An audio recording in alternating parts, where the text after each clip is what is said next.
Hello， 大家好，欢迎收看最新一期节目，我是小渊。在犯罪学历史上一直有个问题，到底怎样的犯罪才是完美犯罪？以前我们关注的更多的是从作案手段去解答这个问题，而今天我们这起案件或许能给你一种全新的震撼。它看起来好像是悬案，可仔细一看又好像不是悬案。悬案背后的答案似乎离我们很远，但又似乎离我们很近。故事内容非常狗血，制作不易，希望大家看完后长按点赞键支持一下。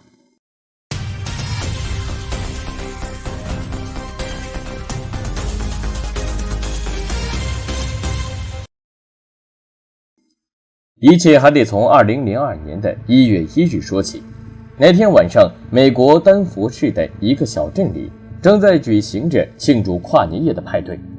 纵使外面白雪皑皑，但房间里却激情似火，五颜六色的灯光，香醇甘甜的美酒，一切都是那么令人如痴如醉。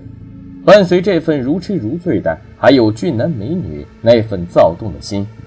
没走几步就能闻到浓浓的荷尔蒙，小手轻轻一捋，嘴唇微微一抿，今晚的故事又有了下落。作为舞会中耀眼的大帅哥，库特自然是其中一员。挺拔的身材，俊俏的脸庞，让他吸引了许多女孩。可好巧不巧，库特已经拥有了一个非常爱他的妻子南希。看到丈夫又在钓鱼，满怀醋意的妻子直接离开了舞会。妻子告诉他：“你还是这个样子，做什么事情都不考虑我的感受。”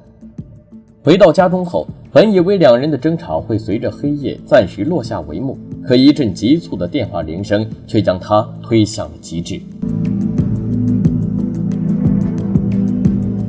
根据丹佛警局的说法，在当晚凌晨1点40分，他们接到了来自克兰顿街道的一个报警电话。报案人是一个名为库特的男子，他说自己妻子突然开枪自杀。探员来到现场后，一副惨烈的画面迎面撞来，一个30多岁的女人背靠在沙发上，手中握着一把手枪，头上浓稠的红色液体正缓缓流下，旁边的沙发扶手上有一大片红色印记。医护人员立即将她送到了医院抢救，可不幸的是，由于伤口直击大脑要害，妻子南希不治身亡。在将丈夫库特带回警局后，还没等库特完全酒醒，探员就立即对他进行了审问。库特表示，在舞会上自己和妻子发生了口角，回到家中，两人继续吵了几句后，妻子把自己反锁在房间里，接着便有了你们看到的一幕。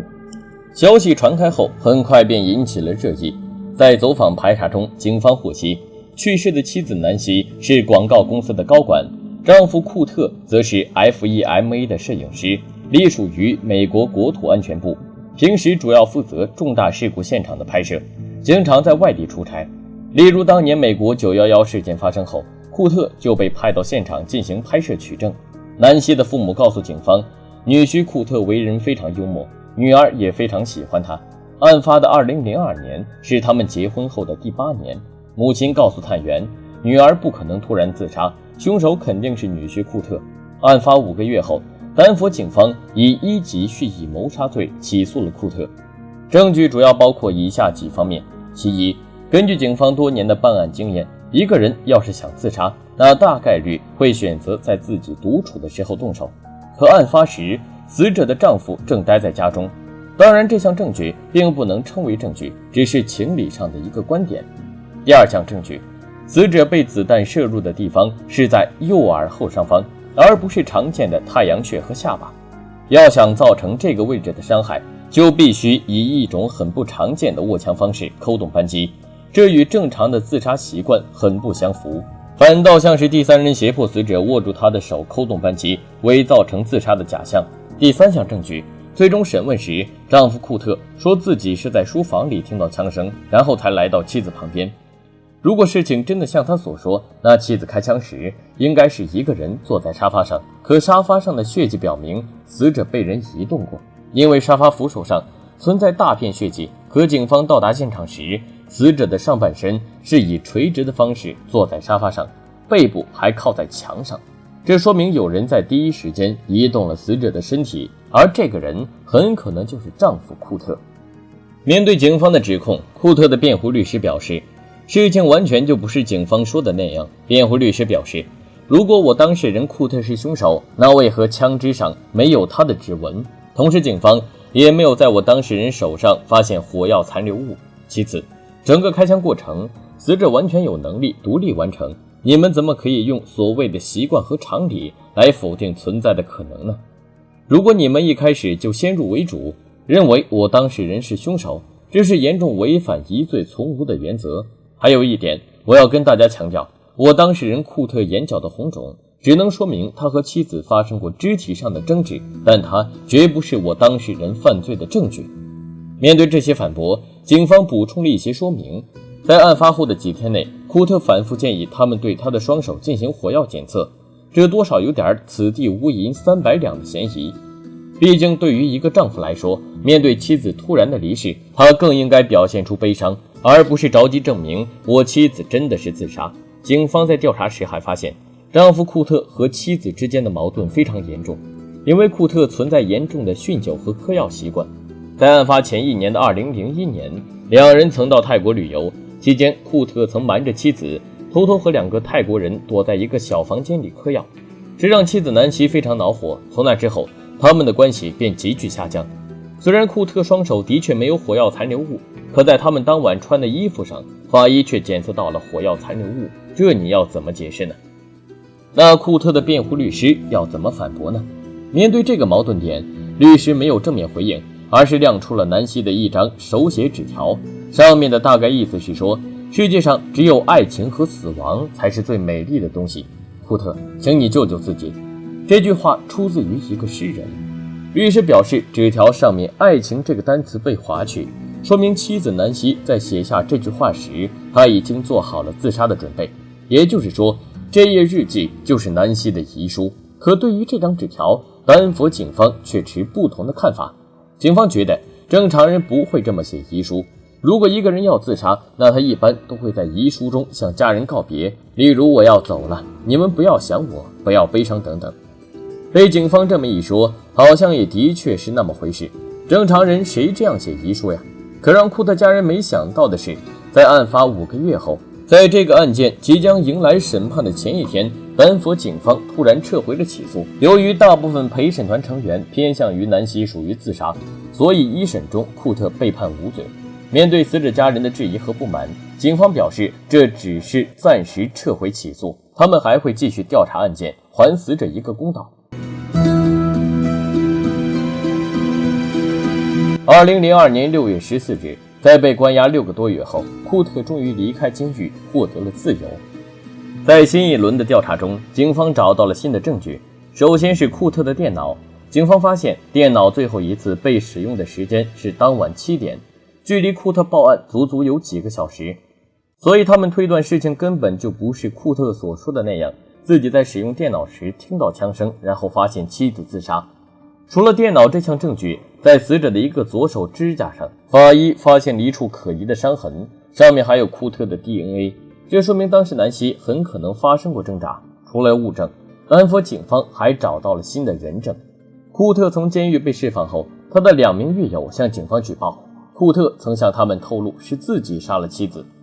根据狱友的说法，跨年夜聚会那晚，库特妻子看到丈夫和另外一个女人待在一起，她怀疑丈夫又在偷偷嗑药，因为她知道那个女人一直有嗑药的习惯。满肚子火的妻子直接离开了聚会，两人的争吵也从聚会带到家中。狱友还表示，库特说出了自己手上没有火药残留味的秘密，很简单，只需要1小张保鲜膜就可以做到。如果狱友口供的内容是真的，那无疑丈夫库特就是凶手。可偏偏这份王诈口供是出自他的狱友，一个经常因为诈骗和盗用别人身份被关的古惑仔。面对媒体的质疑，这位狱友表示，你可以不相信我，但我没理由撒谎，我也没得到任何好处。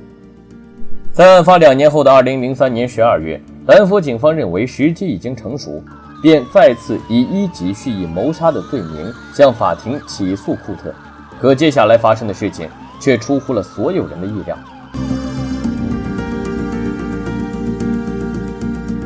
当探员去库特家中找他时，却发现库特早已将房子转卖给别人，库特的电话更是一直无法拨通，就好像人间蒸发了一样。直到在出入境记录中一查，才发现他已经离开了美国，此时正定居在9000多公里外的阿根廷。这就非常尴尬。对于库特的离开，南希家人和警方都认为他是畏罪潜逃，但库特坚决否认这一点。他说从头到尾自己都是用真实身份买的机票，用自己的护照离开了美国，自己是光明正大离开的，根本不是警方所说的畏罪潜逃。这么一说，好像也的确没毛病。于是网友就认为责任在于丹佛警方，但凡你要是细心点，库特就不可能飞出国门。但也有人支持警方，因为库特不是什么大人物，谁会想到他会来这么一出？更加让人没想到的还有库特到达阿根廷后的奇遇记。在到达阿根廷后没多久，他就和当地一个名为波拉的女子闪婚，两人从相识到结婚仅仅只有40天。在接受媒体采访时，库特说自己到阿根廷的初衷是旅游，因为妻子的离开和半年的拘禁给他的身心带来很大的影响。自己和波拉结婚并不是为了脱罪，而是因为在和波拉的相处中，他发现波拉是个富有同情心的倾听者。对于这番解释，很多网友根本就不买单。你跑了就算了，你居然还在40天之内就闪婚，你是遇到了龙卷风的爱情。可斯的家人得到的却是龙卷风般的暴击。后来在一次外出就餐时，国际刑警逮捕了库特，并将其关押在阿根廷首都的一所监狱里。随后美国警方就向阿根廷提出了申请，希望将库特引渡回国，却遭到了妻子波拉的坚决反对。为了帮助丈夫摆脱美国的引渡，波拉这位人权活动家到处奔波。她向阿根廷法院表示，自己丈夫不是普通的嫌疑人，而是一位政治难民，急需阿根廷当局的支持。为了让丈夫摆脱美国警方，波拉甚至让2个年幼的孩子高举海报申冤。事情闹大后，丹佛警方做出了退步，他们做出承诺，只要库特回到美国受审，那即使库特最终罪名成立，他们也不会对其判处死刑。为此，科罗拉多州的州长还专门签署了一份文件，确保这个承诺会一直有效。可妻子波拉表示，让我丈夫回去受审，就算不判他死刑，那判他终身监禁和死刑又有什么区别呢？而且最重要的是，第一次审判时，美国警方主动撤回了控诉，这就说明警方证据不足。我丈夫回到美国后，丹佛警方是彰显了自己的权威，可谁来保证我们的权益呢？谁来保护我们作为阿根廷公民的人权呢？就这样，双方扯了7个月的皮球，直到后来阿根廷一位法官驳回了引渡请求。获悉引渡受审被拒绝后，南希的家人非常沮丧，他们无法接受这样的事情。南希的家人觉得，但凡库特有一点良心，那也应该回到美国，好好解释那天晚上到底发生了什么。确定阿根廷当局的态度后，丹佛警方立即提出了上诉。面对不死心的警方，库特一改此前让妻子负责公关的做法，他本人出面接受了媒体的采访，针对不想回到美国受审的原因，库特给出了一个震惊所有人的解释。他说，美国警方的真正目的不在于案子本身，而在于掩盖911事件的真相。库特透露，在世贸中心倒塌后，他和另外一个同事立即被派往现场拍摄。在现场，他发现了很多奇怪的事情，例如地下一个巨大的空金库，以及有人在第一时间搜查了现场。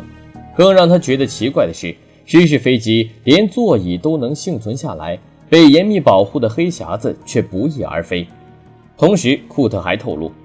袭击发生后，自己曾被当地警方关进监狱，期间受到了警方的虐待。从美国离开来到阿根廷后，自己和波拉还被美国特工监视。这些出自库特口中的事情究竟是真是假，我们外人无法考证。但有一点可以肯定的是，库特没有拿出支持他说法的实质证据，他只是重复了10几年来人们口中的阴谋论。结合南希生前喜欢和丈夫在世界各地旅游的习惯，有人怀疑，也许这一切都是库特编织的谎言。他在作案后，利用自己独特的身份巧妙脱罪。在案发20年后的今天，库特依然没有回国受审。在苦等20个春夏秋冬后，南希的家人等到的答案依旧是等待。事情的真相究竟如何？阴谋背后是否还存在着更大的阴谋？或许只有库特自己知道。我是小渊，我们下期再见。